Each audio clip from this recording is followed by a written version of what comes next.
జాతి మొత్తం ఉలిక్కిపడేటట్టు చేసిన మతోన్మాదులకు సరైన సమాధానం చెప్తాం. కలుగులో దాటుకున్న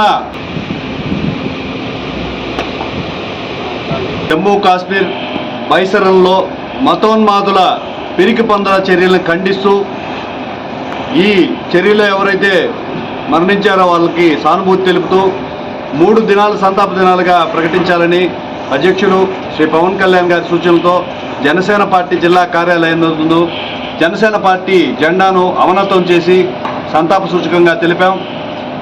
ఈ రోజున జాతి మొత్తం ఉలిక్కిపడేటట్టు చేసిన మతోన్మాదులకు సరైన సమాధానం చెప్తాం. కలుగులో దాటుకున్న మిమ్మల్ని బయటకు తీసుకొచ్చి భారతదేశం సత్తా చూడతాం.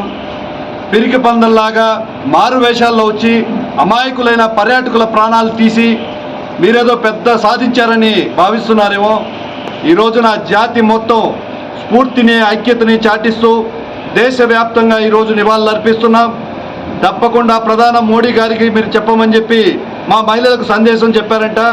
కలుగులో దాక్కున్నా కూడా మీ అందరికి కూడా పాకిస్తాన్ తీవ్రవాదులందరికీ కూడా సరైన సమాధానం చెప్తాం భారతదేశం అని చెప్పి మరొకసారి తెలియజేస్తూ ఈ 3 రోజు సంతాప దినాల్లో భాగంగా ఈరోజు జెండా అవనతం కార్యక్రమం, అదేవిధంగా సాయంత్రం విఆర్సీ కూడల్లో క్యాండిల్ ప్రదర్శన, శుక్రవారం నాడు మానవహారం, ఇవన్నీ కూడా జయప్రదం చేయాల్సిన బాధ్యత మనందరికీ భారతదేశ ప్రజలకందరికీ ఉందని తెలియజేస్తూ ఆ కుటుంబాలకు ధైర్యాన్ని ప్రసాదించాలని, దేవుడు ధైర్యాన్ని ప్రసాదించాలని కోరుకుంటూ వారి కుటుంబ సభ్యులకు ప్రగాఢ సానుభూతి నివాళులు అర్పిస్తున్నాను.